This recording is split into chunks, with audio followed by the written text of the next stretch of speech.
Well, I just wanted to apologize for every single fucking version of Windows that sucked, which is basically all of them. Also, sorry for creating viruses just so I could profit from selling you the antivirus software. And on that note, sorry for spreading real viruses by profiting from vaccines and shit. Also, sorry for sterilizing so many of you. There's just too many of us, and some of you are not nice. That's why I'm trying to block out the sun. Anyway, I just came here to ask for a pardon from all the Epstein shit. Thank you. Well, hey guys, welcome to, what do we call this?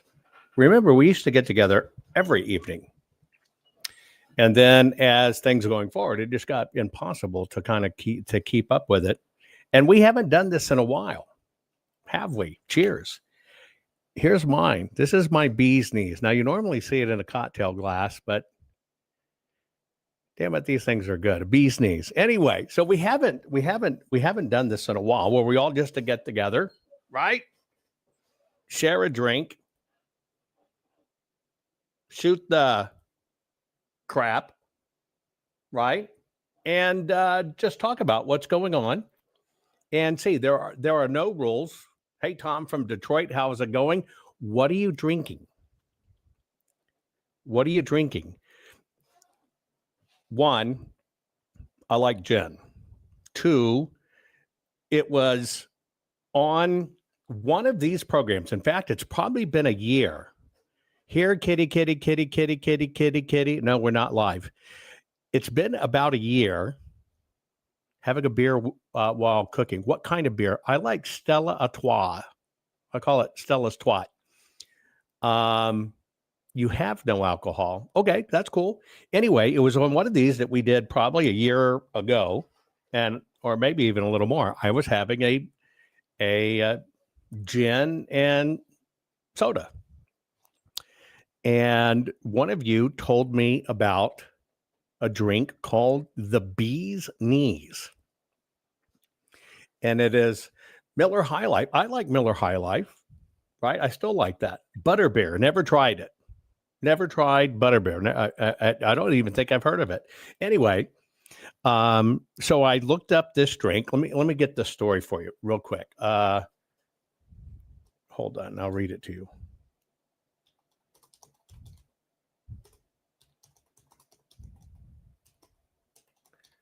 And I'll give you Bee's Knees. Okay, Bee's Knees, a cocktail rich history dates back to the 1920s during Prohibition era in the United States, is believed to have been invented by Frank Meyer. Nice Jewish drink, I guess. The first head bartender at the Ritz in Paris, or Margaret Brown, a wealthy socialite. The cocktail's name's Bee's Knees was from slang term, meaning the best or excellent. The drink was created to mask the harsh taste of cheap bathtub gin, which was common during Prohibition. The Bee's Knees has since become a beloved classic, enjoyed for its simple yet elegant recipe of gin, honey, and lemon juice. And I've got to tell you, you think of the Bee's Knees as an old saying. I now get when they say the Bee's Knees. If you've never tried one of these, wow. Denise says she likes Whitey's Cream. Am I reading that right? Oh, loved Watney's Cream Stout.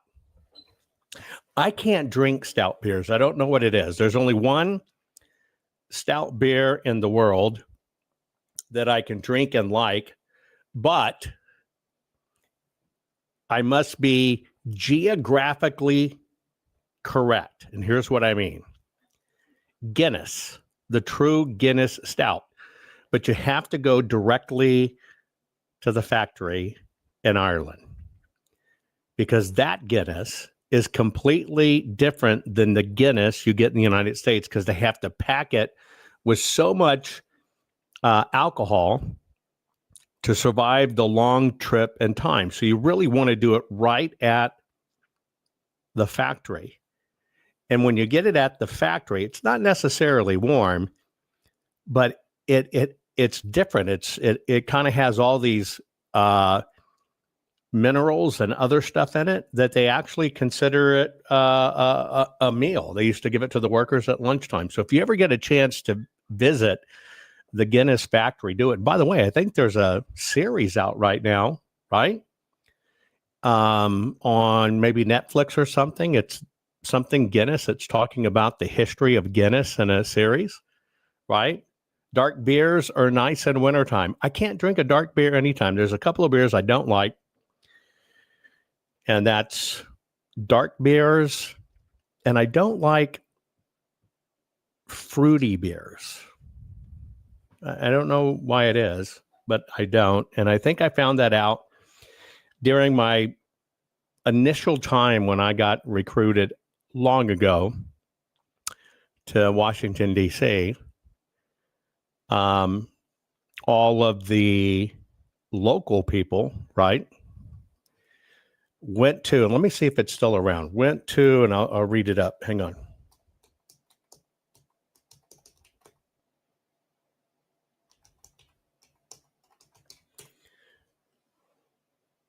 It's still there. I'll be damned. Let me read it to you. Hold on.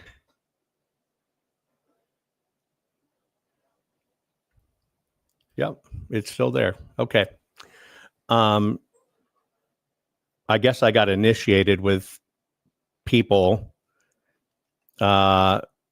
primarily ex-military ops, stuff like that in DC, and they all went to a place called Brickskiller, Brickskellr, Brickskiller. And it's in DuPont Circle, right across from Rock Creek Park, right across from the edge of Georgetown in the Barron Hotel building. It's kind of down in the bottom. And if you ever get a chance to go there, they're known for beer, but you can drink your way around the world. In this one establishment, they have over 1,200 different beers. 1,200 different beers. Now, what we would do is we'd all have our favorite beer or whatever. Back then, they had a Texas beer, kind of rare but not that known, called Rattlesnake beer. It's also where I found I like Mamba beer, Black Mamba beer from Africa. Really good. But what you would do is everybody'd order beers and you drink your beers. And of course, in the bottom of each beer is what I call beer spit, just a little bitty frothy part at the bottom you can never get out. So during the course of the evening, every time you finish a beer, there's a picture sitting there and you turn your beer upside down and you let the little dribble beer spit go down into the jug. And eventually, hours later, you basically, it could be draw straws, not that you want to win, pick a number or whatever, but somebody has to down the incredibly horrible concoction of all that little bitty dribble of all the beers that everybody's drinking over the night. That's called Brickskiller, right? Brickskiller. Let me read. Brickskiller feature beer from around the world, large selection of domestic brews. Menu includes several hundred Belgian beers, a dozen varieties of wheat beers like Paulaner, and wit beers such as Hoegaarden. Wit beers. What the hell is a wit beer? Witbiers. Wit beers. Never heard that, but I have been to the Hoegaarden. What is a wit beer? That's a hot. Okay. Cloudy appearance, palette of citrus, clove, and bread. Wit beers. Would that be like Blue Moon? Maybe. Anyway, they have all of these beers. All of them. If you ever get a chance to do it, ever, and you're in DC, right on the edge of Georgetown, remember not only Georgetown, but remember that's where the steps are. The priest gets thrown down in the Exorcist. It's kind of not too far down the street. You can walk down those very steps if you're a Exorcist, right? Movie buff. I didn't even know they had food on the item. I knew they had pizza, because we'd get some pizza to get from getting too shit-faced. But it says pub food, spicy wings, mozzarella sticks, potato skins, chicken tenders, burgers, buffalo meat burgers, buffalo pizza, spinach and artichoke dip. I do remember that. Piorgi's, spice shrimp salad, and sandwiches. Right? Cool. Anyway, so if you ever get a chance to do that, do it. Blue Moon is being claimed by Democrats. Is that a Democrat beer? I like Heineken. Any of you like Heineken? I like Heineken. And you know what I like about it? I love the skunky smell and taste. Heineken, right? Mamba. Let's see if I can read you about Mamba beer. Mamba. I think it's from South Africa. That was the very first place I had a Mamba beer. And yep, there it is. Mamba. It's from the Côte d'Ivoire, Ivory Coast. It's a malt liquor. It's ranked 21st most popular beer in the world. Right? It's called Mamba. If you ever find one of those, right? It's by Gilgamesh Brewing Company. If you ever find a Mamba beer, try it. Yes, and Heineken. I like that Heineken's skunky. Do y'all agree? It has a kind of a skunky smell, skunky taste. Somebody's doing.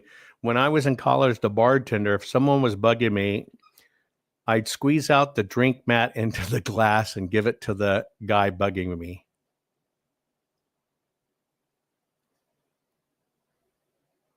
Is that what made me sick? I thought you looked familiar. I thought I was just sick because you wouldn't talk to me. Okay. So you've never noticed the smunky smell of Heineken. Skunky, right? Skunky Heine. None of y'all? Anyway, time for a drink. Tell me what you're drinking. What are you having? I like Amstel too. Somebody said Amstel. But Stella Artois my best. Stella Artois. And it's 16 proof overseas. Yes, there you go. I've never loved beer, but I could do a Corona with lime. I have a love-hate relationship with beer. I don't feel good on beer. But man, you know what? There's nothing better than really good cold Mexican beer with some good Mexican food when you can sit outside, or a really good sandwich after you've worked in the field all day with everything on it. It's got to have some purple onion on it too, and just some really ice cold beers that have been sitting around every day. Right? Yes, somebody said they like 43. 43 is a liquor. That's what you're drinking. I like 43. If you've never tried 43, it's actually pretty good. You know, have you ever tried 43? That's what somebody's drinking. A 43. It's this ancient family recipe, and it's got like 43 herbs and stuff, right? And it's pretty good. Leslie says what? Leslie says sweet tea, but if I had it, cranberry juice and vanilla schnapps. Hey guys. Be honest, if you've actually Modelo Negro, right? Modelo Presidente.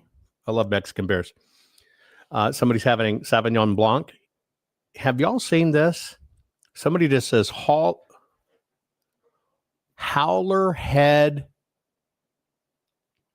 Banana Whiskey. Howler Head. I got to look that up. Howler Head. Hold on. Howler, Howler, Head, P-A-N-N-A-N-A. I have never heard of that. Oh, look at that. And it is Howler is a monkey. How to drink Howler Head banana whiskey. It's a award-winning 80 proof banana bourbon made in Kentucky. Caramel and oak notes, perfect for sipping or tiki cocktails. I have never heard of that. I will try that. Anyway, any of you done the cinnamon big heavy shot drink? What's it called? Cinnamon. Come on, now I'm having a brain thought. I had it till I heard about howler monkeys. Bomb. What's it called? Come on. It's red. Come on, cinnamon bomb or cinnamon shot. You know what I'm kind of. Come on, hold on. What the hell is it? Fireball. There. Thank you very much. Something wrong. I saw somebody. Goldschlager. I've had that. I saw somebody the other day that you're to take one of those little bottles of Fireball, and you get you a little thing of pineapple juice, little thing of Fireball, little thing of pineapple juice. And all you do is mix them together. Just mix them together. Nothing else, pour them together. And supposedly, I haven't tried it, but everybody I've seen do it, and I plan on doing it over the holidays, it supposedly is a dead ringer for drinking a pumpkin pie. I kid you not. I've watched enough videos now that it must be a real thing, people doing it, but it's a Fireball shot with pineapple juice. That's it.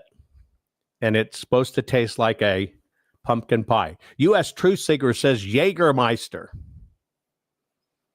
I've had a few of those. Something Wrong says tequila doesn't agree with me. I like tequila. Petrosian, right? No. Petrosian's my... Hang on. Caviar. Patron? Is it Patron? Tequila? Patron Gold? Yeah, Patron, right? Oh, you tasted it. Told Blue did it. Said, yes, it's true. It tastes like a pumpkin pie. Yeah, Patron. I like Patron. Goldschlager. Baileys Irish Cream. I like that too. Right? That's good. Patron. Yeah. I like tequila. And I know there are some people that will get wasted on tequila. I never do that. But tequila has never, ever given me a headache or anything else. Bloody Marys with tequila. I like very, very, very spicy Bloody Marys. And I'm talking hot. You like that? Put it in chat. Are you on the rocks or frozen when it comes to margarita? On the rocks or frozen? What are you?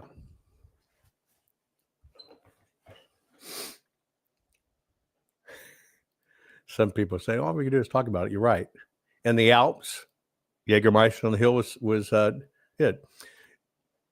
Leslie says tequila makes her clothes fall off. That's true. I sent her a picture of a tequila bottle. She sent me back photos of her naked, so I know that's true. Frozen. Tom, it's interesting. I'm a rocks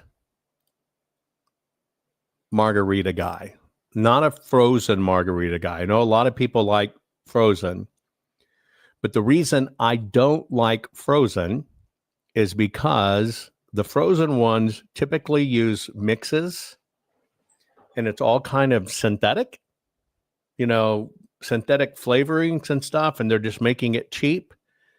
Learned that from a bartender, and so I like it. I like just the, hand one true with lime, make it right, fresh squeeze with salt on the rocks. And the rockier the salt, the better, right? The rockier the salt, the better. Okay, so we'll fire away. Any questions, right? Mandarin oranges with limes. Is that something you put in? Oh, you mean in your margarita? And I hate brain freezes.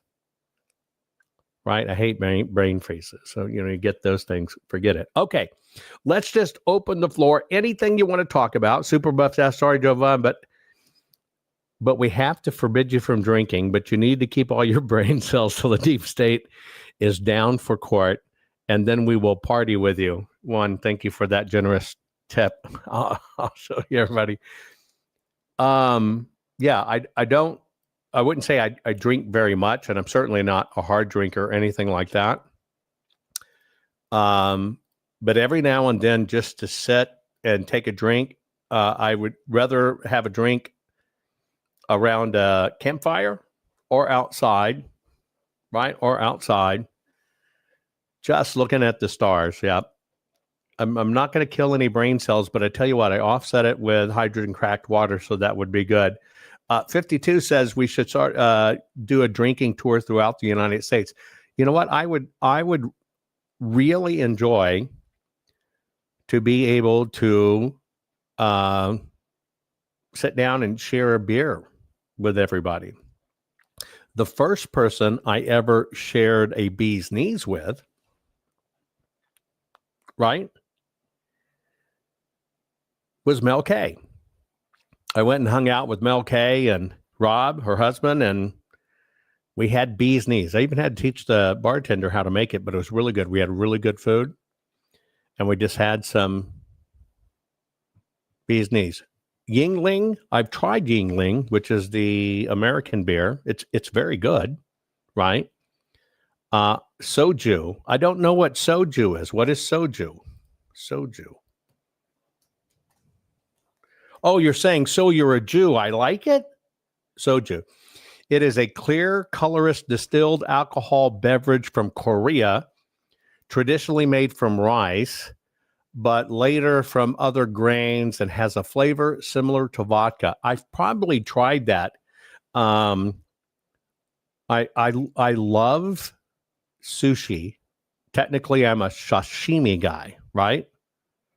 I love sushi though.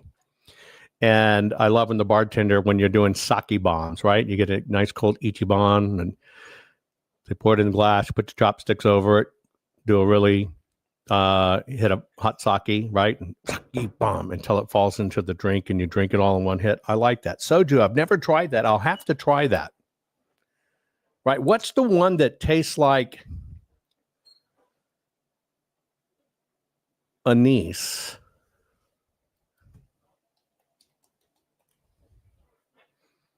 Right? The licorice one. What's the one that tastes like licorice?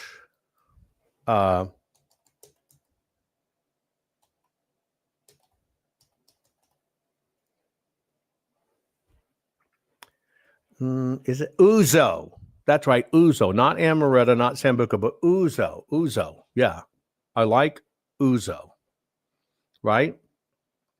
And what's the drink? I want to try an authentic one. Hang on. I'm trying to find it. Help me here. It's the one that's made out of wood alcohol. It was outlawed for a long time. Right? You know, you poured over the sugar cube. What is that called? Absinthe. Absinthe. How do you say that? Absinthe? Is that right? Absinthe.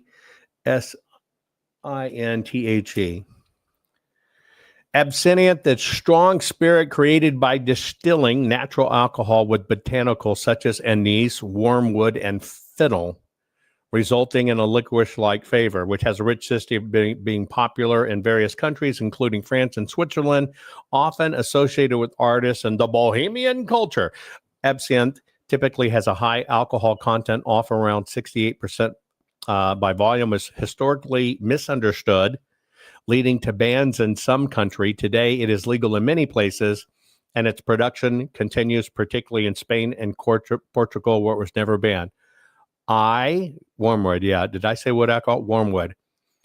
I really want to try the real McCoy. Absinthe, you know, the real McCoy. Have any of y'all ever really tried the real McCoy? You know, absinthe. Am I saying that right? Is it, how do you say that? Let's look that up. Hold on. And Oh, listen, it's in French. It's absent. Absent in French. Absent. That's interesting. Absent in French. Never knew that. Absent. Have any of you ever tried a real one? Anybody? I mean, the real McCoy, you know, the hard core real stuff, pour over the sugar cube. I never have, and I really want to try it. I never have. I really want to try it. Somebody said they love Turkish coffee. I love Turkish coffee, right? I love Turkish coffee. If it's true Turkish coffee, you know, where you can almost chew it and it's in a little bitty shot like you get overseas, I love Turkish coffee, right? Anyway, I'm fascinated with distilled spirits. And I told you, and in fact, I'll bring this, I haven't finished of it. Absinthe. Is that what I said? Absinthe. Okay, great. I am absent. I am fascinated with distilling. I do not distill, but I am fascinated with it, right? And I really think there would be a great market if somebody brought back original, authentic recipes. I've always liked that. So one of the books, you know, I kind of click away at books and I'll work on this one for a while and I'll work on this one for a while. But I want to do one that's called Wild Brew. And I've got most of it collected. Now I just have to figure the layout, right? But I want to give to you all of the original, very easy to make drinks. And yes, I've heard of fermenting pine needles. And if you ferment pine needles, it tastes like Sprite. I've heard that. So I've been collecting those, from the non-alcoholic sodas to the alcohols, etc.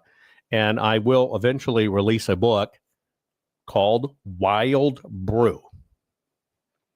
So you can do it at home. Maybe you do it to make it to trade, right? If a barter culture comes up, you've seen me over the years. If you've been following me for a long time, you've seen me over the years try different things. Been very successful at the flavored vodkas. I failed horribly in making limoncello because I cut the rind too deep and got the white, not just the yellow, and it was horribly bitter, right?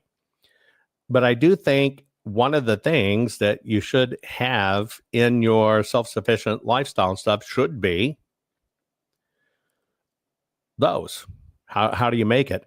All they ask is Billy Beer still a thing? I don't know if it's still a thing, but I do know it's one of the top collected beer cans in the world. And if you're lucky enough to have one with the beer still in it, I have heard that one can could be worth hundreds, if not thousands of dollars. If it's in a 6-pack, right? It's really good. Anyway, I'll show you some of the books I'm working on since I talked about that. This one came from you right here. And Success Comes in Cans, Truisms, and Thrilling Story of a Wilford Baby. You figured it out. This is a very tiny section of my life story that taught me an incredible discipline. And in the chats, as we've talked about things, I know I was telling this story, somebody threw that out, right? Success is in the cans. And I go, oh, you know what? I'm going to write a book on that. Success Comes in Cans. And so that one over the holiday will be finished up along with this one. Right now, I'm just collecting inside, should we say, reviews like General Flynn and stuff, but it's called Bullets and Ballots. The sordid truth behind your ballot either becomes your self-defense system or your firing squad. And I think that one, right? It has a I want to tell the story of how important our ballots are. And I don't think anybody has ever really quantified it in a meaningful way. And so bullets and ballots, and there it is. You're looking at the cover artwork. That's already done. A lot of the book research is done. Now it's just finishing up. I tend to do a lot of these during the holiday time. But if you had to guess, in 1 year, now see, we tend to think of the ballot when we, go and elect the president and stuff. Right? Yeah, I'll let you read that again. It is the sordid truth behind your ballot either becomes your self-defense system or your firing squad. And I was trying to quantify of how can I express to the population how much you are affected by that little bitty thing called a ballot. Right? Take a guess. How many times a year are you, as an American citizen of voting age, how many times are you on average at the mercy of the ballot because it decides something in your life?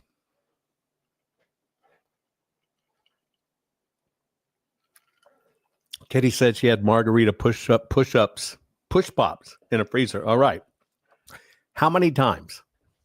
How many times in any given year are you directly affected by something that comes down to it originated from your ballot and this is every day. So that's the question I asked. Every day or every year you're affected by it. But I want to know if you know the quantification of it. Yes, it's daily. So you cast a ballot. From the time you cast the ballot, there are things you vote on and there are things your lawmakers vote on because you cast the ballot. What is the average number of times in any 1 year that ballot you cast for an elected person comes down to affecting you when they represent you by casting their vote supposedly for your interest? Put the number in chat. How many times do you think that is? One says hundreds of times. Some says every few months. It does affect you every day. It does affect. So the research of this book is I'm trying to, Tom says thousands. Ruth says 10,000. I'm trying to, so I split the time in the research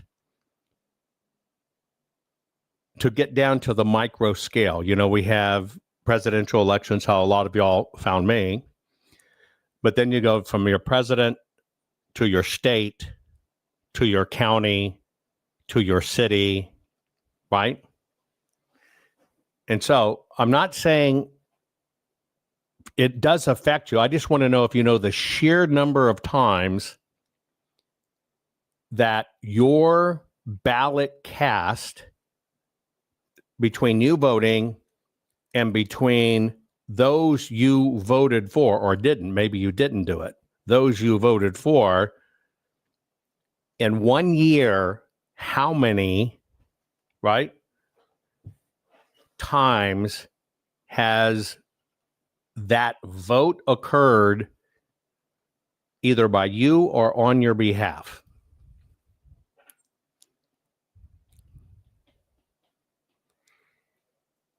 In an average city, I'll just use Maricopa as a city, just at the city and town council levels, just the city and town councils, that's it. They cast, meaning something's up for vote, 5,760 votes, 5,760 times on things that affect you. If you include the school districts, it adds another 6,840. Maricopa County. Right. The numbers play out in most American cities, and this is why I'm doing it. People don't understand how powerful that ballot is. It's not that you just cast that ballot.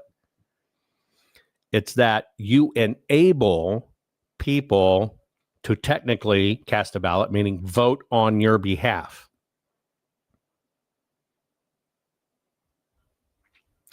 You're going to be amazed that you typically think it's one or two ballots, but there are 16,000 plus individual votes that you enabled somebody else to vote for you. And see, I think people don't think about this. They don't think about the impact of their ballot. Originally, I was going to write how to vote 3 times legally, right? Your actual ballot, you vote with your money, you vote with your time. But that was pretty truncated. And as I started digging in it, we started to research. I want to know exactly how many times between what you vote and the people you put in that vote on your behalf that are supposed to protect your interest, how many times are you affected by a ballot in any one given year?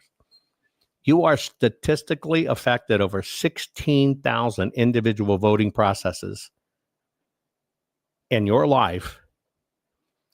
And now you put that to the magnitude, maybe you walked in once in a year to vote, maybe if you're lucky.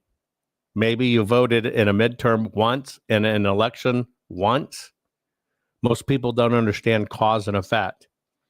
And so we've run all of these out, the numbers, how much each vote ends up, adding to the debt or cost you. And I don't think people think about the power in the ballot. And so that's what that particular book is. That's sickening when you think about it, right?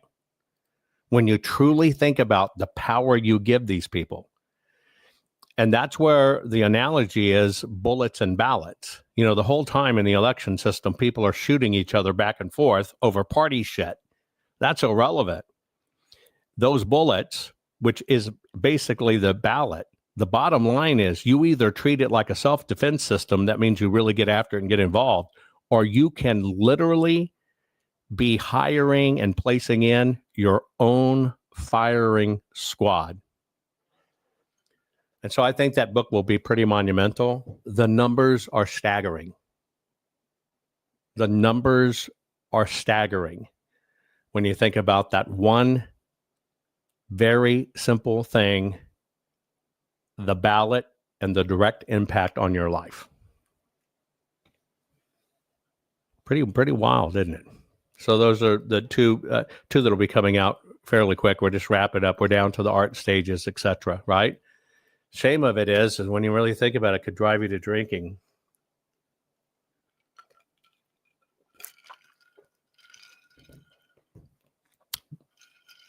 How many of you drink out of mason jars? I would rather drink out of a mason jar than anything else. Right? Here's what we're doing, folks. We're just sitting down, grab a drink, pull up a chair. Let's talk about it. Whatever you want to talk about it. The question was, have they made sure that the illegals they deported are removed from the voter rolls? Number one, I do not know. Number two, internally from the Trump administration, those are supposed to be linked. But I will tell you, as part of these fights that are going on across the country, city to city, Tim Kaine in Minnesota, they just passed a bill, driver's license for all, as if it's your right to have a driver's license. You cannot be denied no matter what. And you know why they did that? Motor voter, which I started telling you years ago how that had worked. They've now made it a law as a right. If you're here, you have a right to have a driver's license. All it is to pack the books. So Minnesota. That's bad. Mason jar of sweet tea. You're right. I grew up on sweet tea but I do not like sweet tea any longer.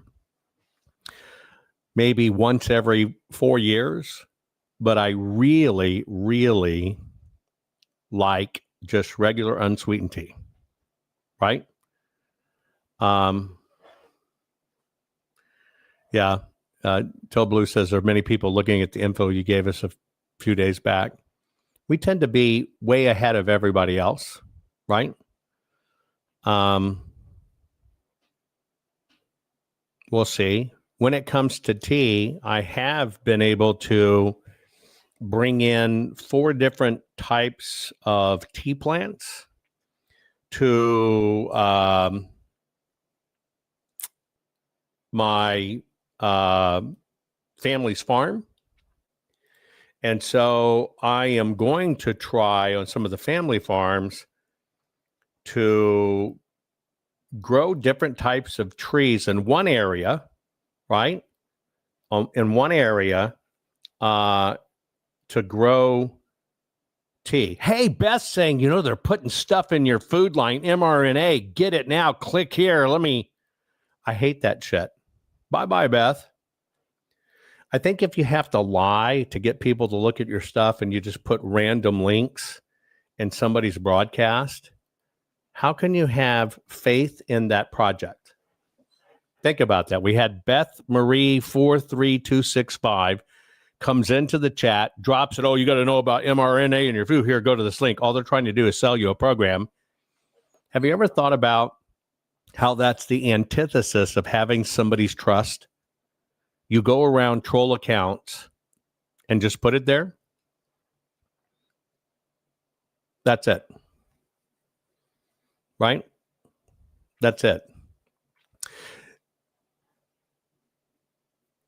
So somebody asked about the gerrymandering, right? The gerrymandering. Here's the short of it. They're trying to say, liberal media is trying to say that the Voting Rights Act, the last little thing that's standing, they're trying to take it away to get rid of minorities voting. Here's how it works. One of the things they were able to do is they were able to finagle districts by streets and areas and draw them. Some of them can be like a J. And they do that so they, number one, get heavy Democrat control populations, because that's just by the default the minorities, and so that they get a minority person in a rep seat, right, in the House. And basically, if you look at it, it is saying these are black people, it needs black people, and we have to exclude white people, so we just have black people here, or we have to exclude white people just so we have brown people here. And by the way, they do not do it for Asians, right? My particular belief is, by default,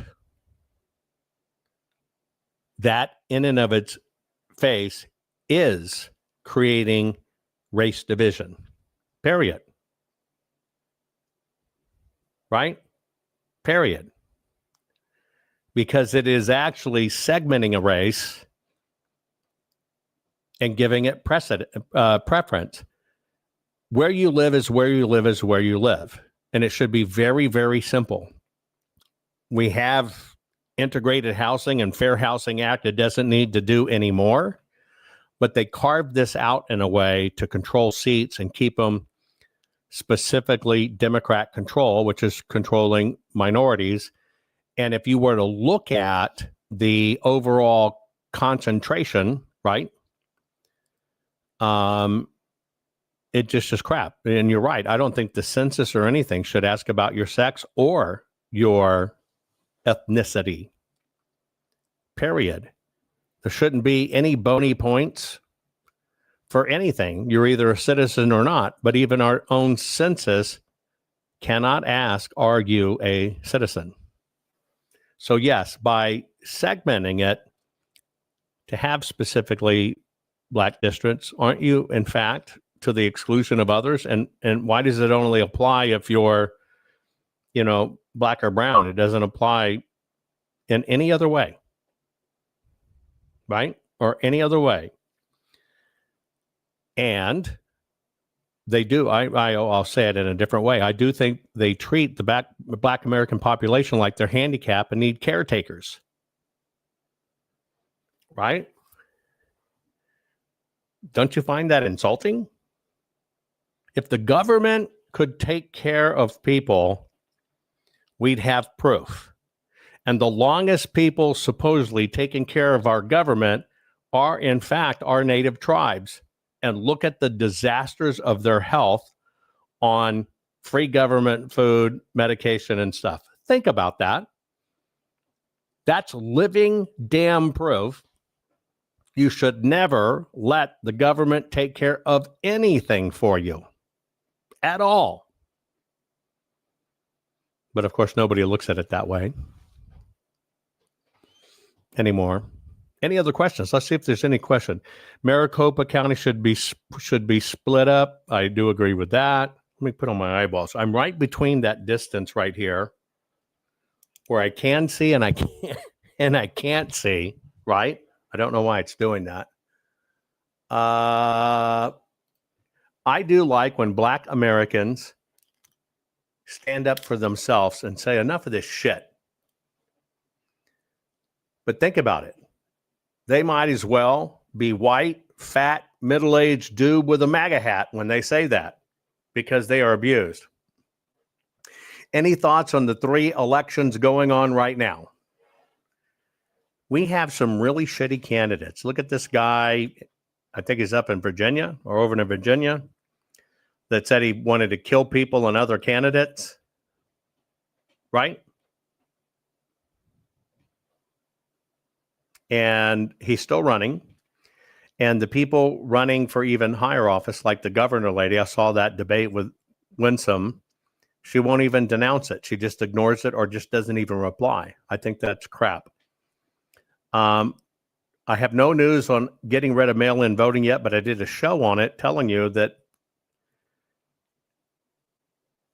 it's touchy. Yeah, I think that's Jim Jones. It's touchy, right? It's touchy, etc. But I do hear there's a fellow, it might be in Michigan, Jay Jones. It might be in Michigan. There's an up-and-coming Black American Republican that might win in Michigan. Have you heard about that fellow? I've been seeing that one. I have rustic gal. I have trifocals. You can't see them in my glass. I have trifocals. I'd never quite got used to them, and I wish I would have stayed with bifocals, but because it's a trifocal, I have to move my head just kind of the right way. And I found with my screens, as I look across these screens, it's too subtle for me to get into focus. And so sometimes I have to do this and then come back and I can get it into focus. I think when I go back in, I will only do a bifocal, but I would not recommend trifocals. I just have not gotten used to them. I can't do it. I think it's taxing. It wears my eyes out. So bifocals. Now, of course, I have an eye injury that changes my vision, and the trifocals harder, right? Yeah, there's a Michigan fellow. I have a hard... Helen says she can't keep her glasses on. Helen, I thought it was only closed, but you mean your glasses are that way too? Did you know that I look better with your glasses off? Try it and see.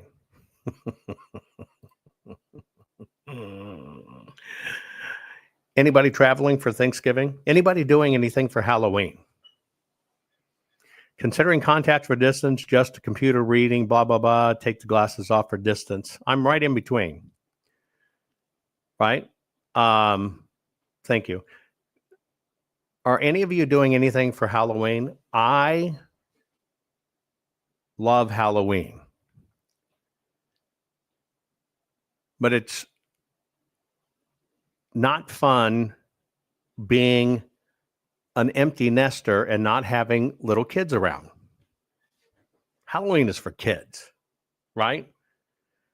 Halloween's are for kids, right?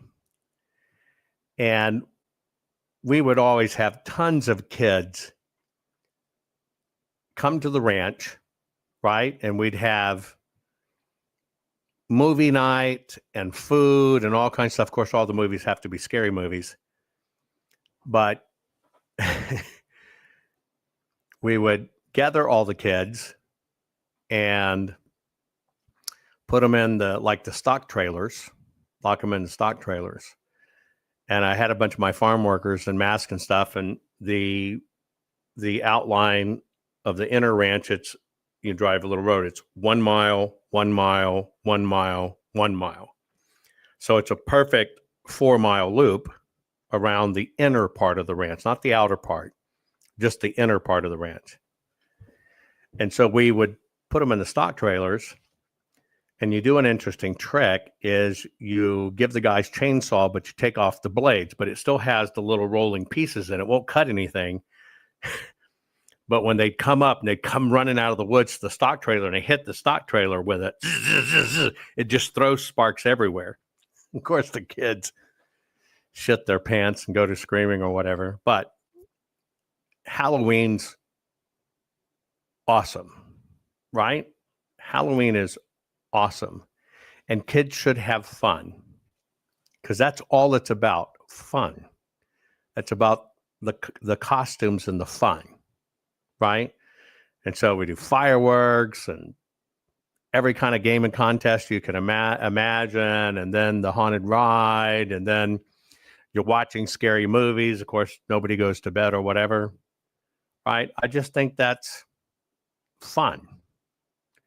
And unfortunately, and I don't agree with it, but unfortunately, you can have whatever view you want. I think Halloween's been demonized. And it's not what it is. And so you don't see very many trick-or-treaters anymore at all. And I think that's just a shame because it's one of the greatest times of the year. It's one of the most beautiful times of the year. And all the kids getting together and planning their costumes and all kinds of other stuff. If you were to see a lot of neighborhoods, it's kind of just disappeared in the cities. I think that's a bit sad. I really do. And I don't think that a kid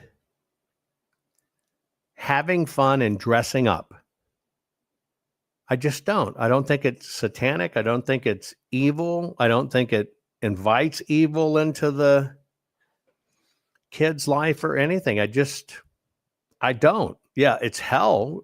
It's hell on the teachers the next few days with sugar bombs. Yeah, but I just don't think it's that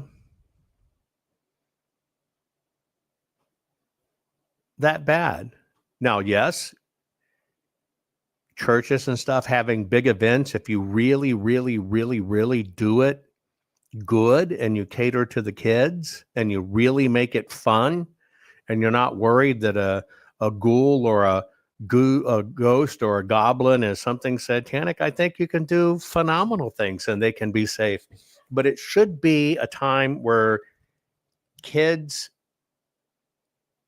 can get together. Now, what I don't appreciate, right? What I don't appreciate is, very, very late teens and stuff dressing up, running around at night, rip roaring, but I guess that's always going to be there. Right? But hey, I think Halloween's a great time. It's one of my most favorite holidays. Just like I love the 4th of July. I think it's a good time for parents to get together. Now, I don't know about you, but I'd never let my kids trick or treat by themselves. You go with them, right? You walk down the street, you know your street, you go with them. I don't think you don't do it. Now, I haven't looked in years, but I would hate to see if a lot of these little girls are dressing up, as sex symbols and stuff, right? and somebody says dressing up as Cher isn't evil. No, dressing up like a Britney Spears little sexy little girl, that's not evil. That's inappropriate. And that's the prime sign that a parent doesn't have a good relationship or a foundational, normal relationship with their child. Is it evil? No, it's pure fucking stupidity and a sign of the parent being a bad parent, being a parent that has no ethics or no morals. But evil? No, not at all. Period. I can think of a lot of more evil things than a child dressing up like Cher or Britney Spears on Halloween. You know what that is? That's parents that will take their 6, 7, 8, 9-year-olds in gymnastic leotards and have them do dance routines for the camera and have Instagram accounts, and it's only old dudes looking at it, but they think they're popular, and the parents want to create a popular influencer kid and don't really realize that what they've got their little girls doing this splits in for are pedophiles. That's evil. And where is that evil? The parent that allows it and does it. Period. And there are a lot of parents that are sacrificing their kids, right? To that culture. Somebody says Halloween is silly to me. I think Halloween is designed to be silly. Right? If I think about it, I think Halloween is designed to be silly. Halloween is designed to be escapist, etc. Right? And I think that's okay. You know, I was the dad that I taught all the kids how to make bullet holes in their heads. I'll tell you the little trick doing it. You remember the round Band-Aids?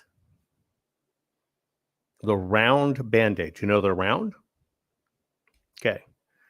So if you want to make the perfect bullet hole, this is movie magic, by the way, how a lot of them are done. So like if you're doing it right here, where you can see my bullet hole right there, right? There it is. You see it in my head? See it? Right there. Pink.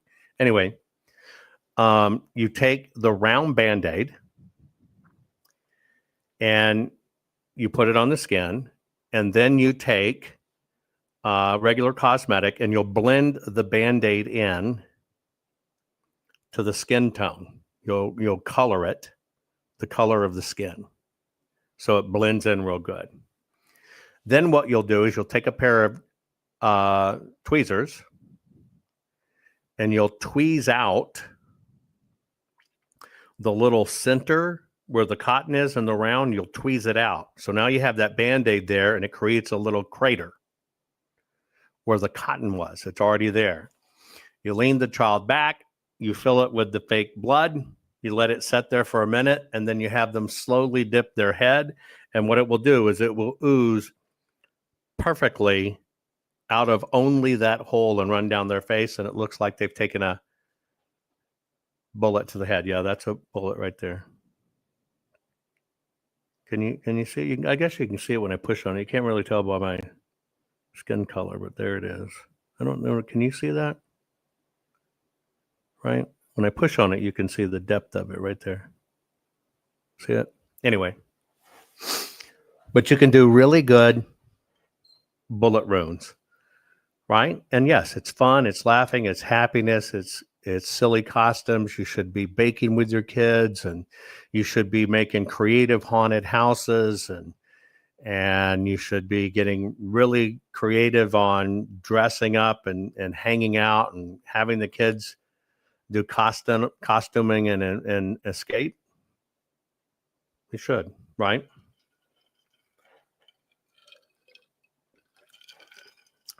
Dodra said Jovan had a drill instructor. More like a drill in my head. But I'm here. Somebody said in 9th grade they were a hooker. I went as a black pimp one time. I was an adult, and I was dating at the time a very hot redhead, and she went as my girl, and I went as a black pimp, head to toe. I did the makeup perfect. I walked into a grocery store to get something as we're headed out to a party. And I turned down the aisle to get it, and there's a black woman standing in front of me, and she looked at me, and she kind of did this, and she goes, "That is very good." And I said, "Thank you very much. I worked really, really, really hard to do it, to just kind of blend it in." And she says, "Well, you did a really good job." And I said, "Thank you so very much." I think that stuff about blackface and that's racist, I think that's horseshit. I think that's a dog whistle. Jan says, will you tell us all the stories that go with injuries? Some I can, some I can't. One year, his wife was Nurse Nancy and I was Dr. Pecker. Very, very good. I'm trying to remember his name.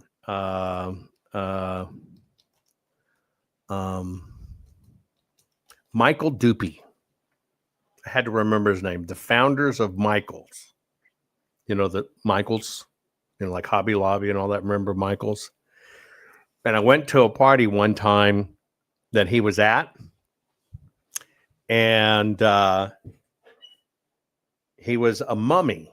And it wasn't until I got up close to him, he was a mummy, but he had a schlong about that thick. And of course, it went down, but it kind of made a right turn at his hip and then came all the way up his chest and went over his back and stopped in the middle of his back. He did a really good job. It was like a huge wanker, right? Somebody said I made a large styrofoam penis and was a walking penis. It didn't go over too well. I was 19. One Halloween, I went to Oak Lawn in Dallas, Texas, which is the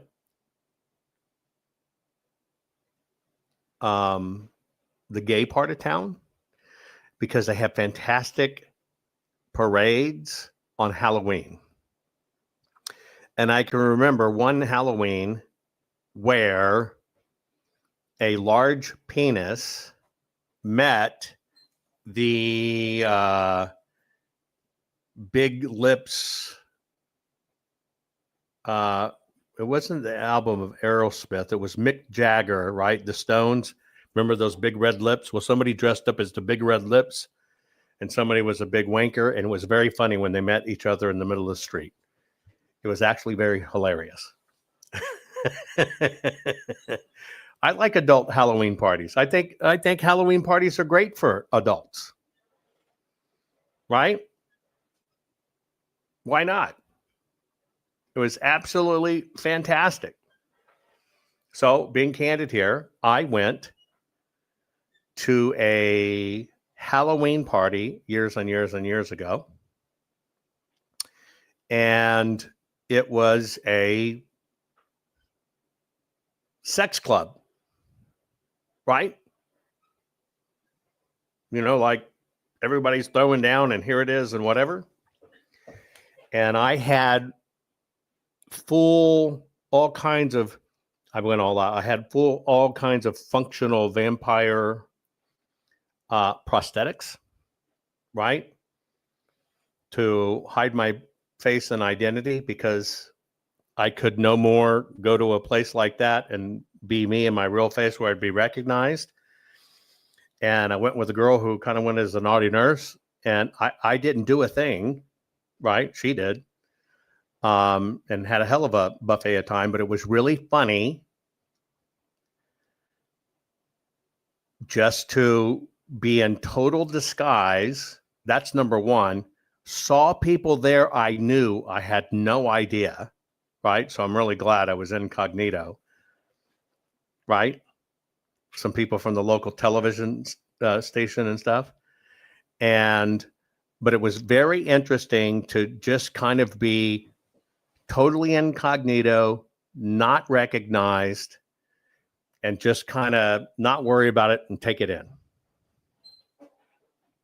Right? Yes, it was Henry when whoever said some of those things, naughty nurse or whatever, it kind of did that. So yeah,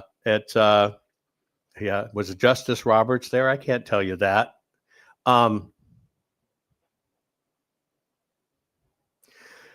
It was just very interesting, right? But see, I'm not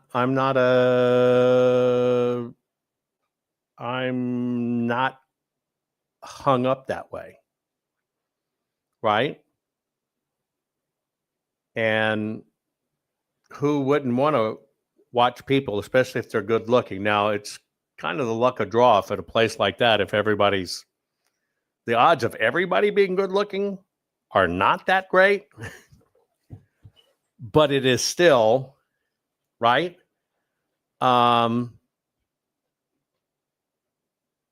Interesting, right? Interesting.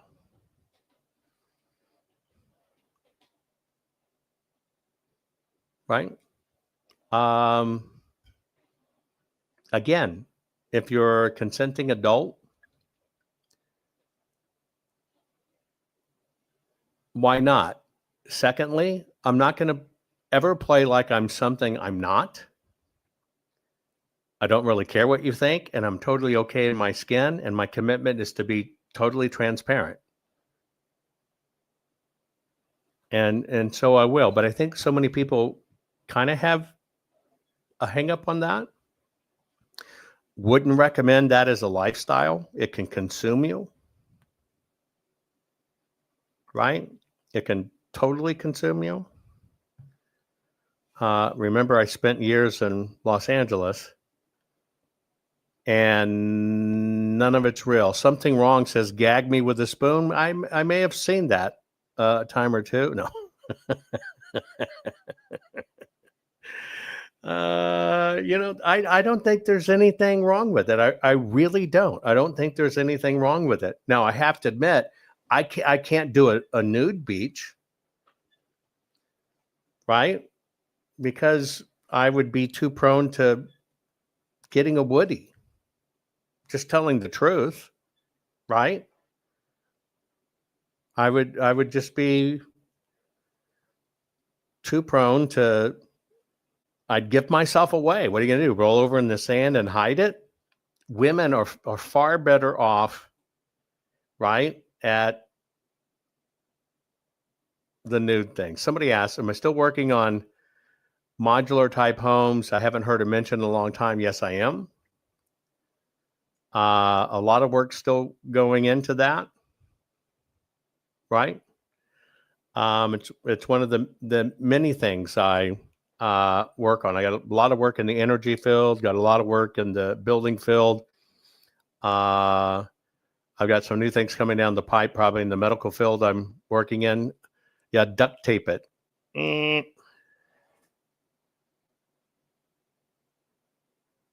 Somebody says, when I was 17, went as dead but staying alive like dead disco dancer, wore my mom's 1970 green lime disco dress, had a crop jacket that she wore to see Elvis Presley in Vegas before she died. Wow, that's great. Right? Yeah, you can't duct tape it down. Ouch! I wouldn't want to do that either. But I can tell you what, you got to have a lot of respect for people that, even if you go to a lot of the foreign countries, whether it be France or Spain or any of that,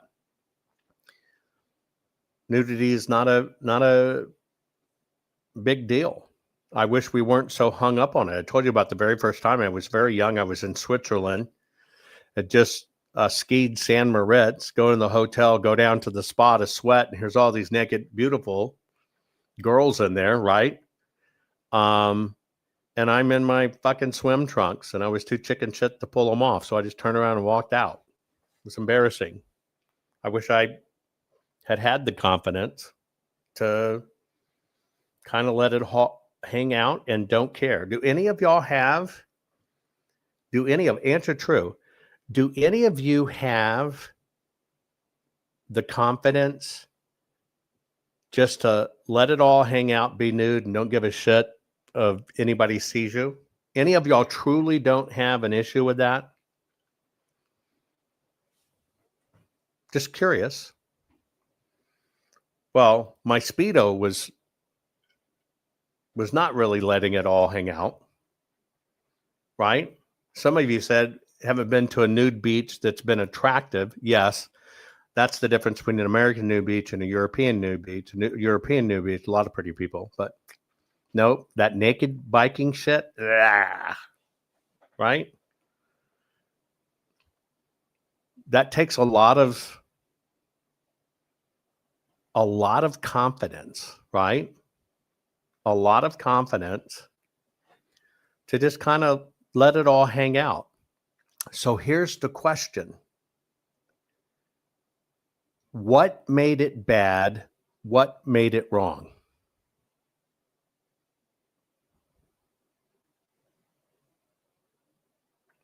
What made it bad? What made it wrong?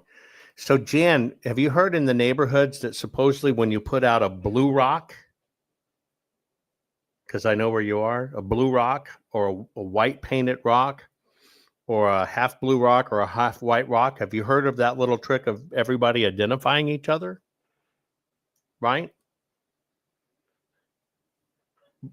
But think about it. Oh, there you go. Ex-husband had a picture blown up of me and put it on his front door. I did have a bikini. That's awesome. Right? What made, don't go back to the Bible. What made it off-putting or objectionable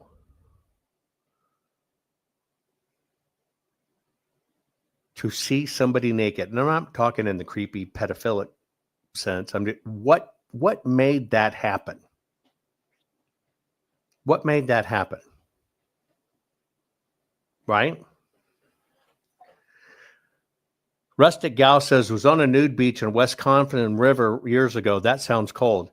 One dude was getting sunburn and ended up putting a sock on his wanker for the rest of the day. I could see that happen. Have you seen this new thing where it's not your perineum, ladies? Is that what it's called? Where you sun your perineum, right? But if you've seen this thing where now you sun your sphincter that's catching on, you're supposed to like it. Now, I haven't done any research in it. I've just seen it passively. But I've been seeing some study stuff on it, right? Evidently, the skin around your sphincter is somewhat thinner, whatever. And supposedly, when it comes to light frequencies that your body needs, like absorbing vitamin D, let me look it up and I'll just read it to you. That if you sun, it's true. Hang on.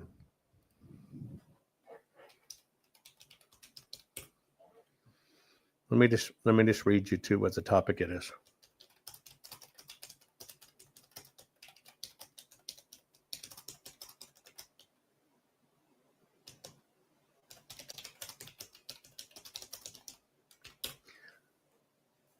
Supposedly, your sphincter, right?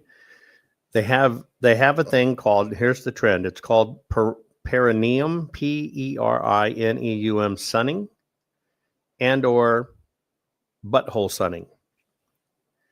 And it basically says the practice involves exposing the perineum, which is the area between the genitals and the anus. I didn't know that was it. I just always called it a taint. But direct sunlight is supposed to increase energy levels, boost mood and focus, improve sleep and libido. And it is said it's supposed to naturally balance hormones. And it's considered a biohack. And it basically says that 30 seconds of sunlight on your taint, whatever you want to call it, 30 seconds of direct sunlight on your taint equals the equivalent of getting a full day of sunlight with your clothes on. Have any of you ever seen that? Shannon says she was once in a taint painting contest. Yeah, somebody says, well, isn't that where the sun don't shine? Suppose, and I'm telling you, it's kind of all the rage, right? But it's supposed to be something regarding an accelerated vitamin D synthesis through that particular part of the skin. Haven't tried it. Right?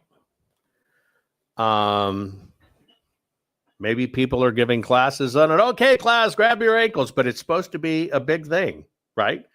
Sun your taint, sun your perineum, sun your sphincter. Serious, it's all over Instagram. If you haven't looked it up, I collected some of them because, and when I do another episode of, oh my God, what the hell did I just watch? I was going to show you some of them. Now I kind of let the cat out of the bag, or the sphincter out of the bag, right? And so, V. Mathis, I'll answer you. How did I discover this? Here's how I discovered it. Thank you, FJ, for that generous tip. Thank you so very much. I'm always looking for the weird and the obscure and the little history bits, like you see it in my program where I just kind of break it up or whatever. And while I was looking at stuff like, oh my God, this is weird stuff, I came across this.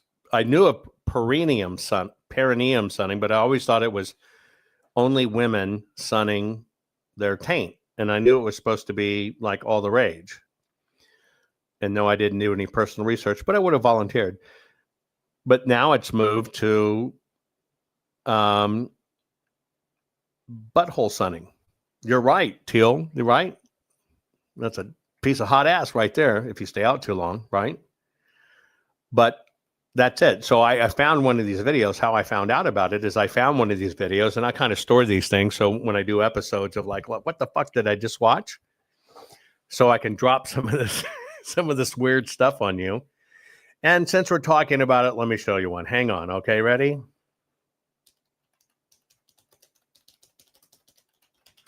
I might as well go show it to you now. Let me find it.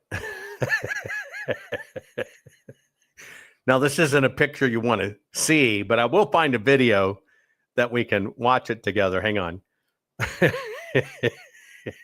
This one's funny as shit. It's probably who you don't want to be, your instructor to be, but maybe, I guess that's maybe the, God damn it, I'm pushing the wrong buttons. Maybe the point. Just so you know, it's a real thing. There you go. Bunghole sunning. Now that looks like Cheech of Cheech and Chong. But it's bunghole sunning. Let me see if I can find one of the videos. Hang on.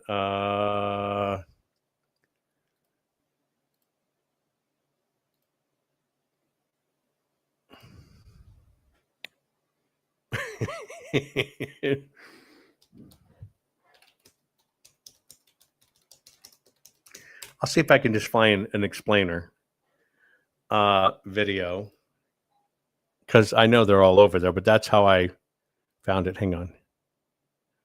Okay, that's not that. Ooh, stop.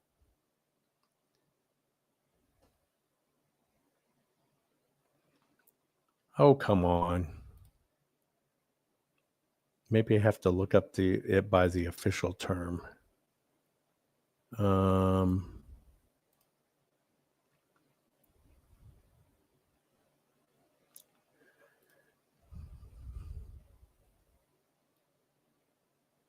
perineum is what it's called.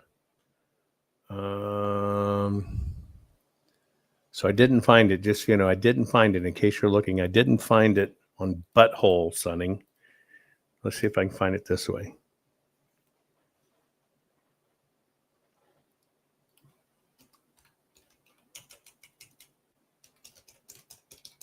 But it's a true thing. Somebody wants to come on and show us how it works.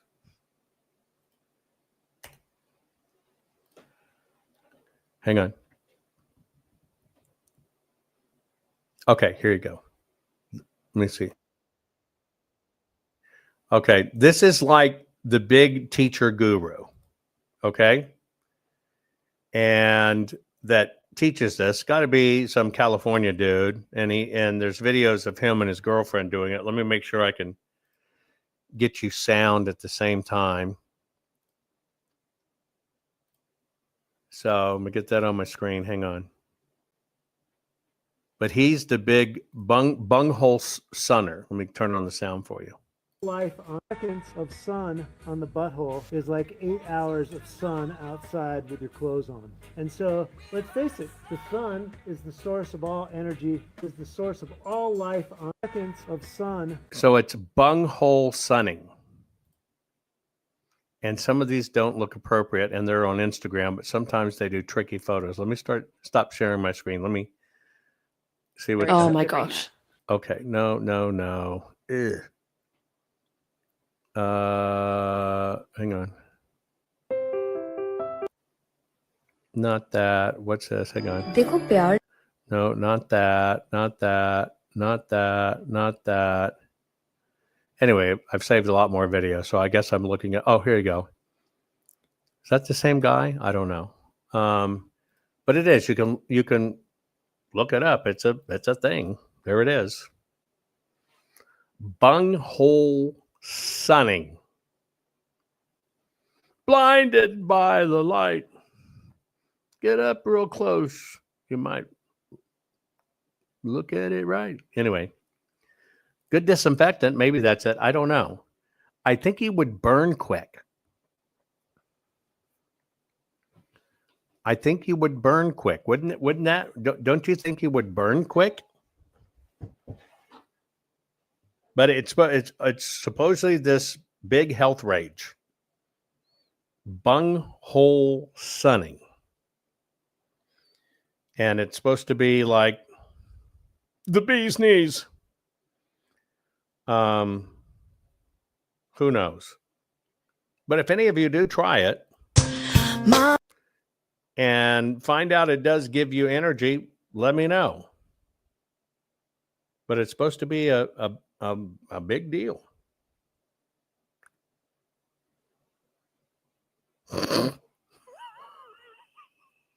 Some of these photos. I think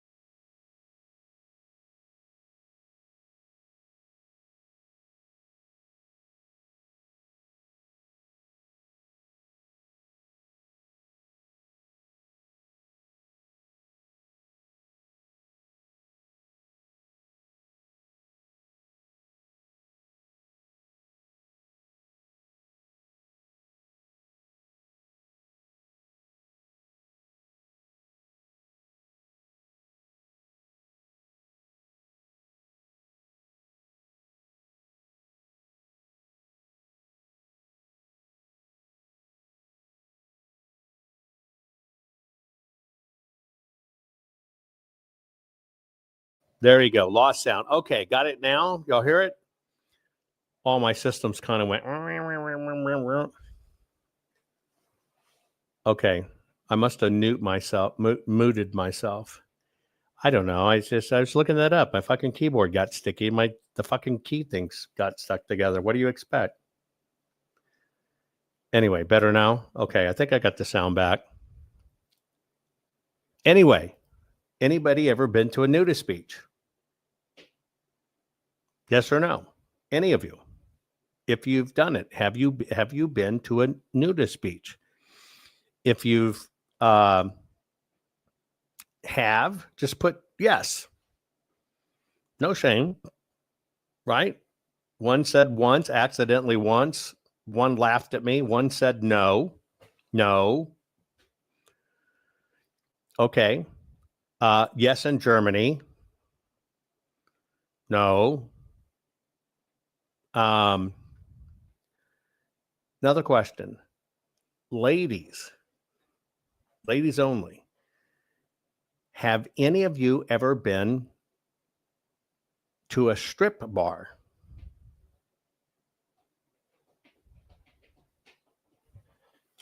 Right? Any of you ladies ever gone to a booby bar?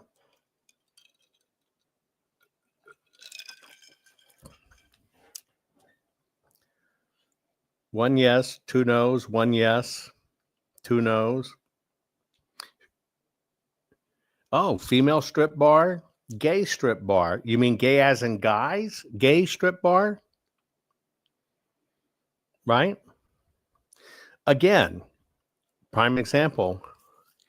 I don't think anything is wrong, even a couple, just to go look at pretty bodies and admire pretty bodies. Is that morally wrong? Right? Crystal, yeah, gay men's strip club. Had a friend who was gay in town, looked up clubs to take him to. Interesting. Never been to a sausage party, but I know they're around. Seen male dancers too.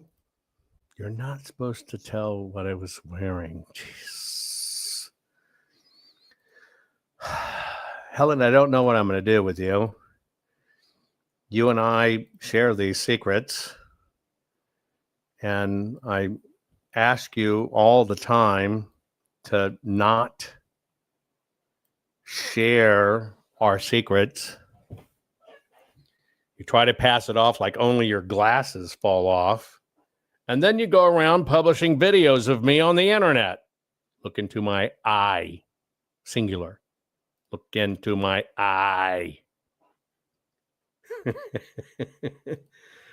Denise says, my friend did a guy there in a women's bathroom. We almost left without her. You mean your friend picked up a guy in a guy strip joint and went to the bathroom and did the horrible mono? Joel says, nope, I don't think bunhole sunning is a good idea in regard to the spiritual. I think going out in the sun is all we need. Interesting. A friend and I got paid to leave once. They wanted a private party, made $100.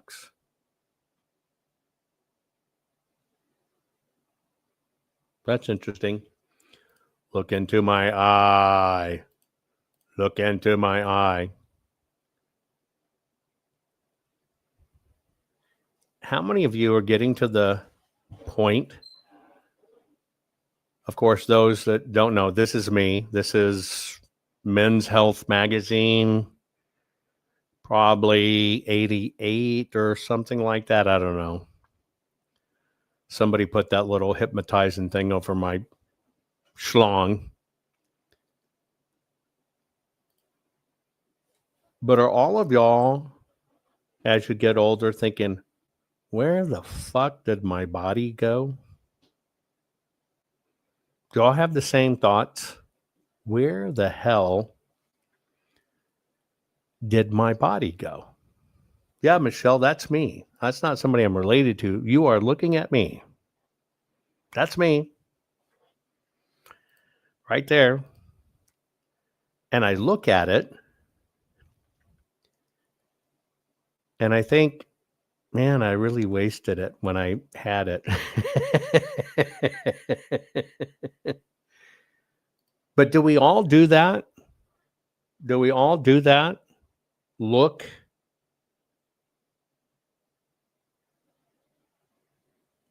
at ourselves and think, where did my body go? Or any of you to the point that you think, where did my strength go? I was an athlete. Injuries and other stuff did me in for a while in a serious way, really brought me down. Decades to recover. But are any of you to the point that you're beginning to think, where did my strength go? Right? Where did my strength go? Are any of you to that point yet? I'm now thinking, where the hell is my eyesight? Right? Where is my eyesight?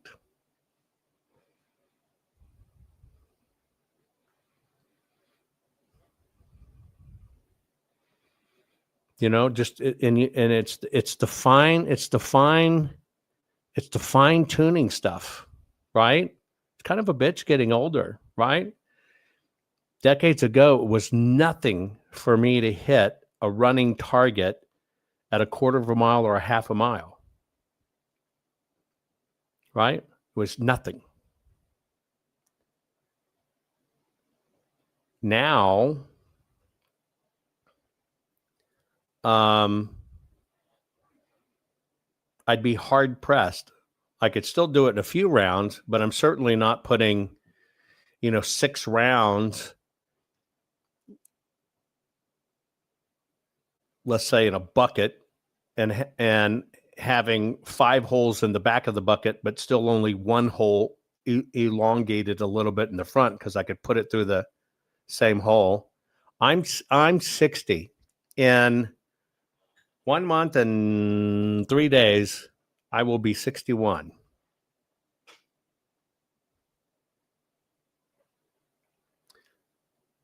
I'm just starting to, injuries got to me, wounds, serious wounds, robbed a lot from me, but I'm just now getting to the point that I can feel certain things in my body.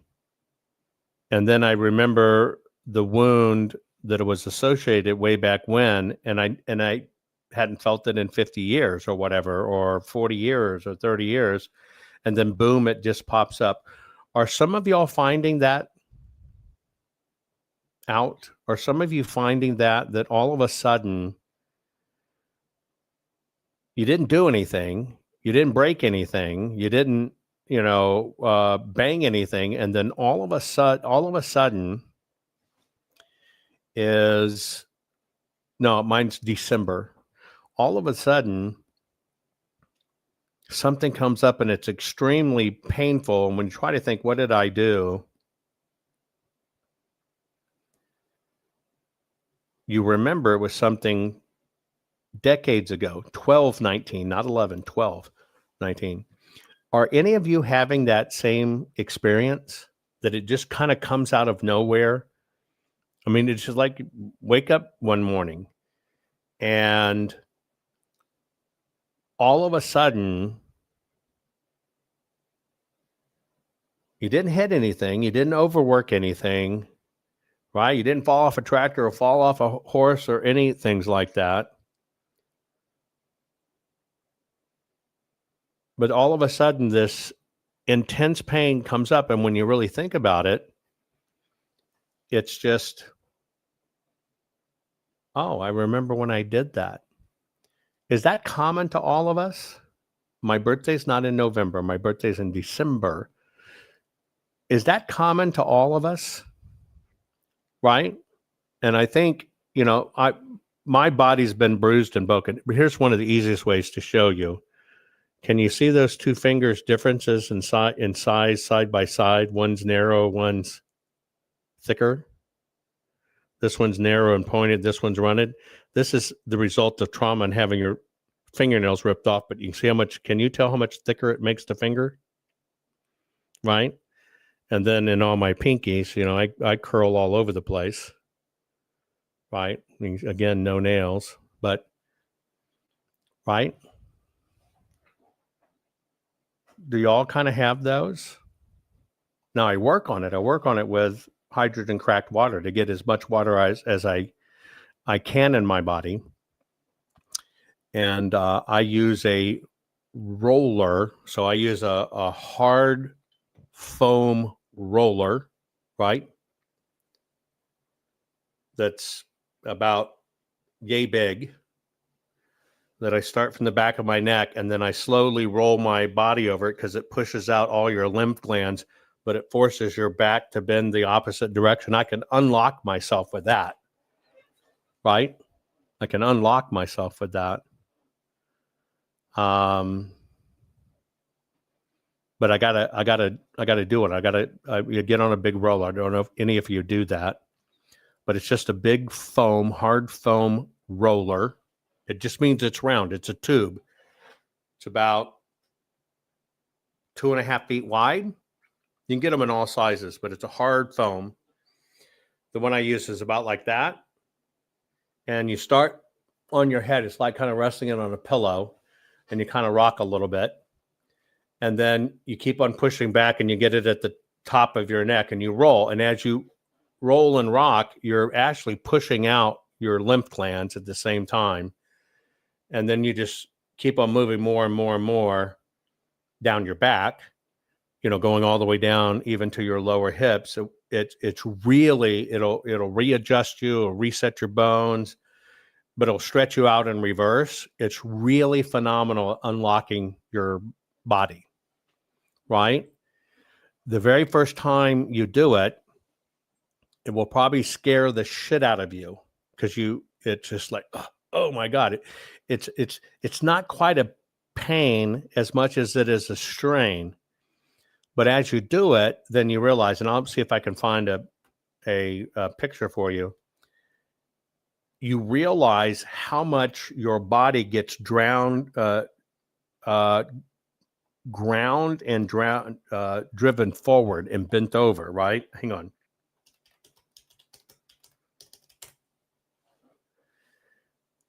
Yeah, so this is kind of what I have. Let me open it up here and I'll show you.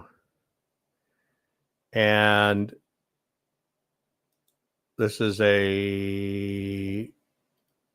it's just a foam roller. That's all it is, a foam roller. But I ever said if I wanted to do a program as an older man now of how to get back in shape and reclaim your body, I would do a whole program built around something like this. It's a foam roller. And what it is, it'll even help you, like if you can't get straight up off the floor, right? It even helps that.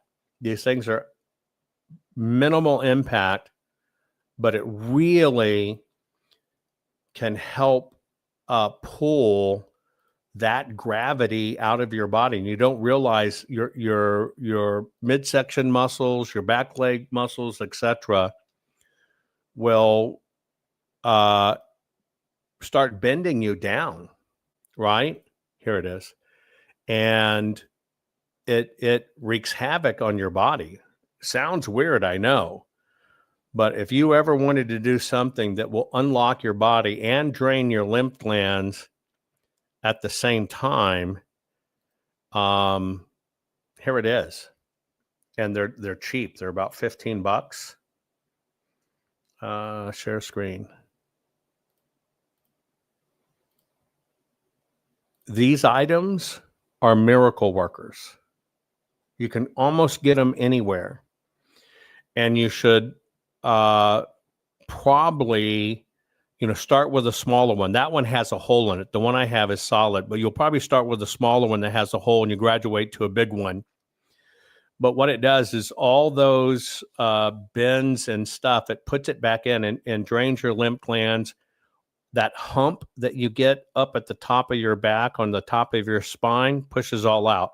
Guys and ladies, the water weight that you carry in your back or in your lower back and around your hips, it'll push all that water out because it'll push all that fluid out through your body.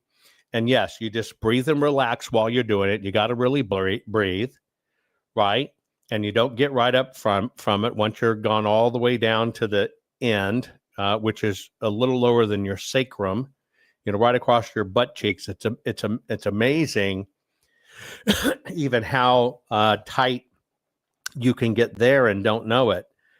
But if you're having problems, lifting your legs or even bending over to get something, it's not because the bending over is the issue. It's because the resistance from the opposite direction, right? Opposite direction, meaning your back, and you can undo it. And yes, you can turn them And I use it from my neck to my lower sacrum. You can do it on all the way down your thighs, but it's a little harder because you need your feet to push, right? But you roll all that excess tension, all those built up fluids, all of where if your back hurts, you get the swelled lymph glands and stuff. This is a magic, and it's your own body weight. But I'm telling you, something so simple is an incredible miracle. I know how I started out doing this at first is I would roll all the way down, and then I would roll all the way back up, and that would be one cycle. I've learned now that, like, if you put it in the back of your neck or you get right here to the top of your shoulders, while you're at it, you roll a little. So you got a rocking motion, you're rolling, your feet are what's pushing you, and you're laying back over it. But then you get a totally different motion between doing your feet like this, meaning paddling left and right, and then paddling like this. It changes the musculature even there, and it'll literally help push it out your system. And it's dirt cheap. But if you follow the routine, right? And even if you hang on to it, especially in your middle lower back, that's where a lot of it is. But a lot of you will find once you get past your solar plexus, right? It's amazing how much when you pull back, you don't realize that because you've sat hunched all day long, your stomach muscles have locked you into that hunch. Same with your posture, where you should roll your hips back and kind of thrust it out to stand you up, but we do this or we hunch over, it'll relieve and get rid of every bit of that. So it's really a miracle. So I've always thought that if I ever did you hang your tailbone over the edge. If I ever wanted to do an exercise program, because a lot of it as we get older is only inflammation, right? Inflammation. That's what gets us, inflammation. And we can't push it out of our system. This does it. I mean, you will feel it like hydraulic pressure kicking up through your lymph glands, and it will just push it out your system. It's really a kind of a miracle worker on the cheap. I should do it every day. I don't do it every day, but I should do it every day. And it's normally just my schedule prevents me. But if I ever get into a bind where it's feeling harder to move or get up out of the chair or whatever, and you just feel stiff, one time you'll be good for days. But yeah, if you do it every day, it'll change your life. It's a pretty magical, little bitty, simple thing.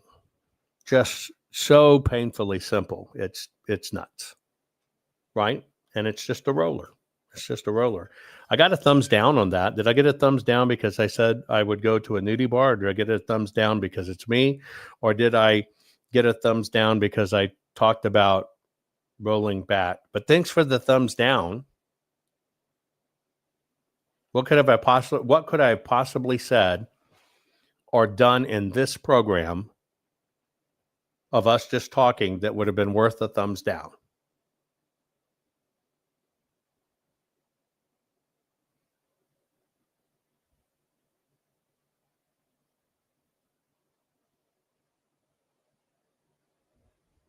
Interesting. Yeah, if you know what I'm talking about, if you've got one of these rollers, right? It is. But I have thought about that. I've collected enough things. Come on, I'm a collector, just like writing a book. Collecting things. I've slowly collected exercises that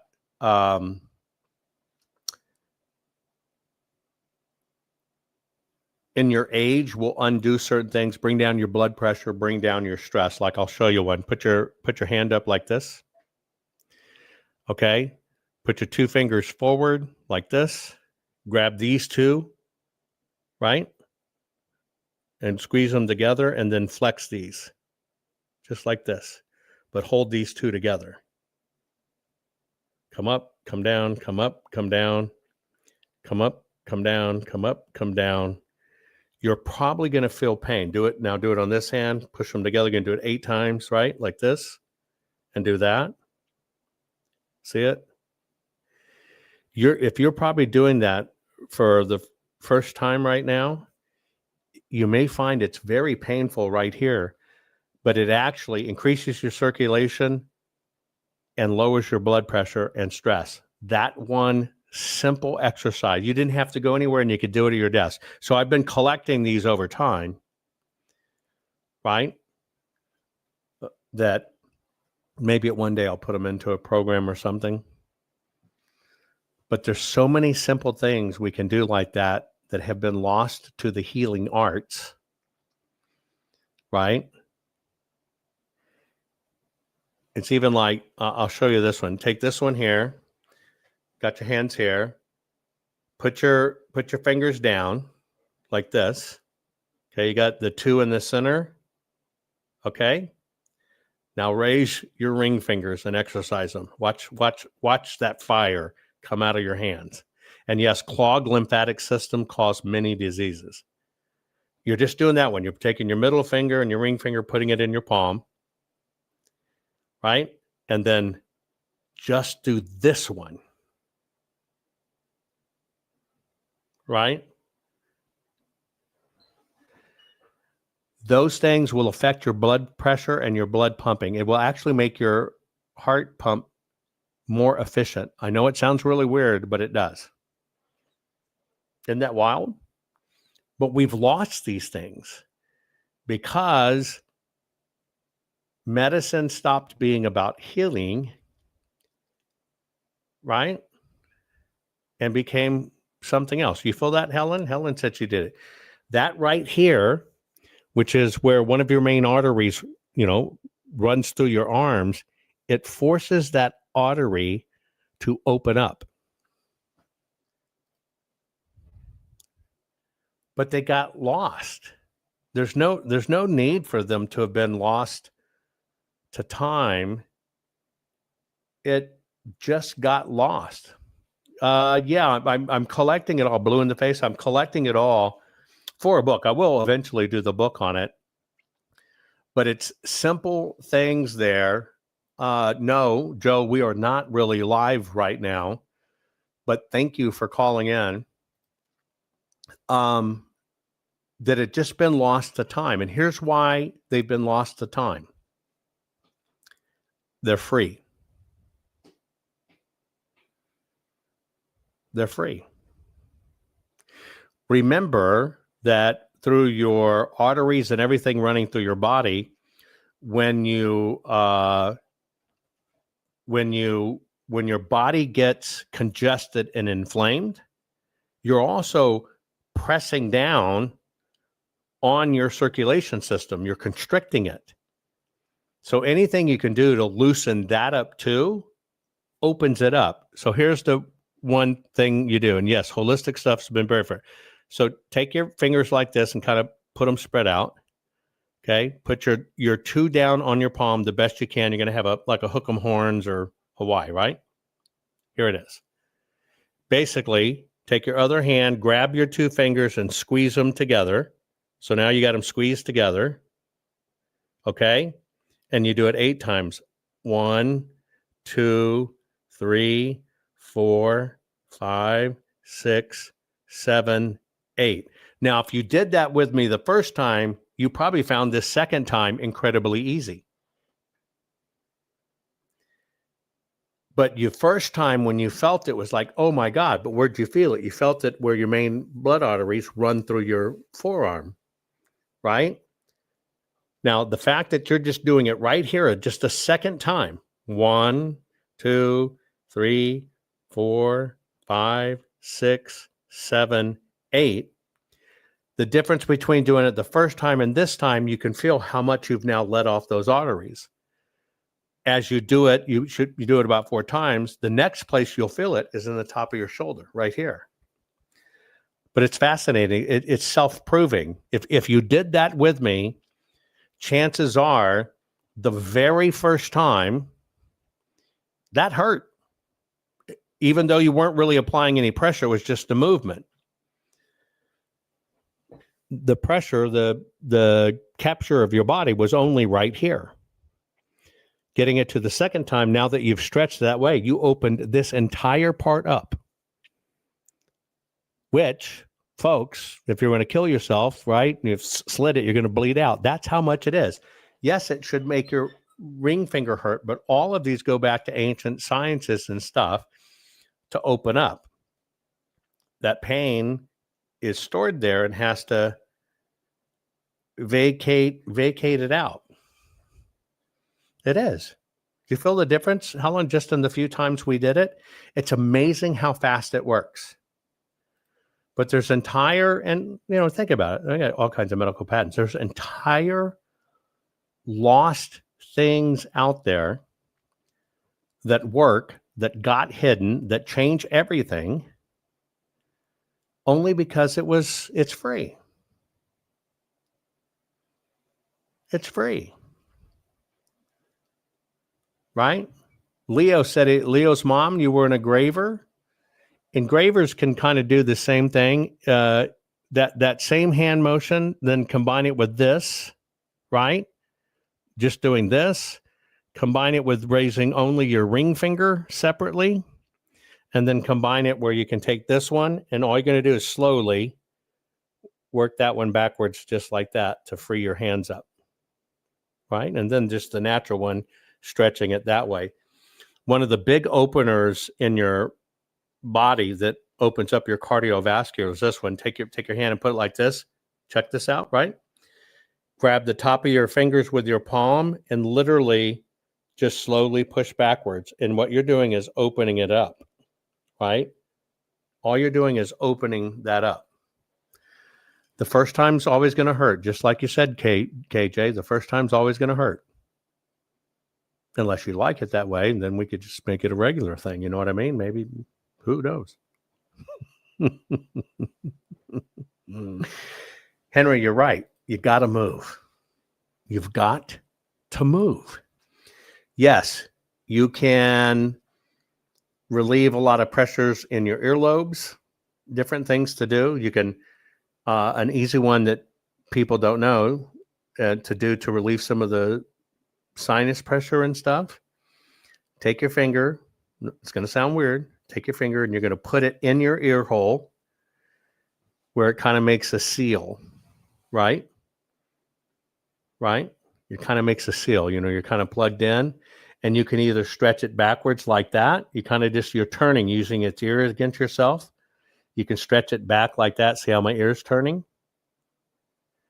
And it will help drain all of that water sinus buildup in there. It will drain. You put it in your ear. What did you say? I couldn't hear you. Put it in your ear, get a good seal, right? And you just twist and turn. See, I'm kind of turning my ear out, but I'm using the curve of my ear. Same thing. You can do it for both ears. You will literally feel the fluids running down that channel and right here down your throat. They'll vacate just like that. Just make sure anytime you do it, you do both sides, not one. Put it in.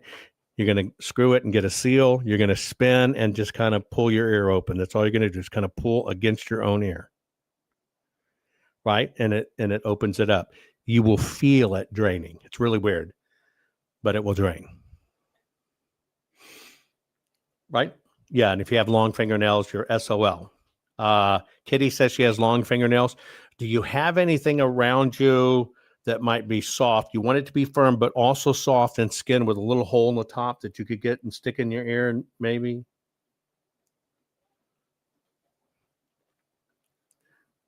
KJ, then we should talk. Ding, ding, ding, ding, ding, ding, ding, ding, ding, ding, ding. Makes you cough, congestion, all kinds of stuff. Secret arts out there that you can just help facilitate brain function. Just like if you have really bad migraines, you can put your hands in a bowl of ice water and knock it out almost quick. Very quick. Get your bowl, fill it with ice, right? Let the water get cold. Just put your hands in it, rest it, and it will knock out your migraine. Anyway, it's been fun, right? Can I wiggle my ears? I don't know if I could do it anymore. I used to kind of, but I do have talents. Leo's mom. Did you know this is true? I am not kidding you. This is true. That I can stick out my tongue and I can literally stick out my tongue and touch my eyebrows.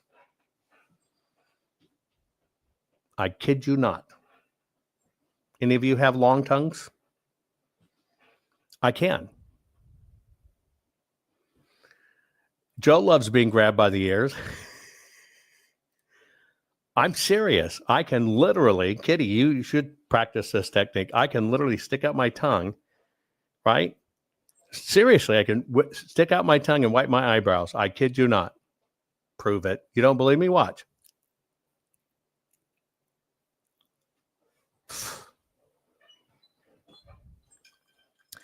Ye who doesn't believe. I told you it's all about the words.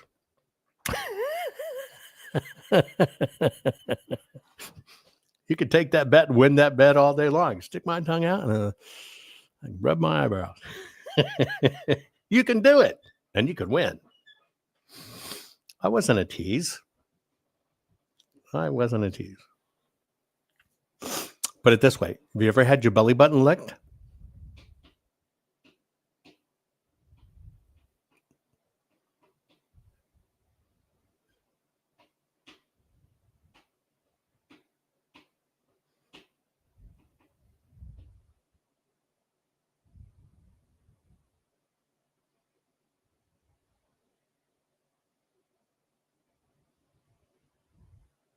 Nobody's going to answer. Yes, I always win money on that bet. I always win money on that bet. Anyway, it's been nice having a drink with everybody, right? Helen says yes. She's had her belly button licked from the inside. Anyway,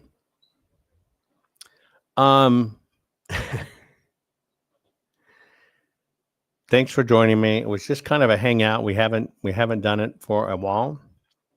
Have a drink, chill, right? Chill. Joe's pissed he got here late.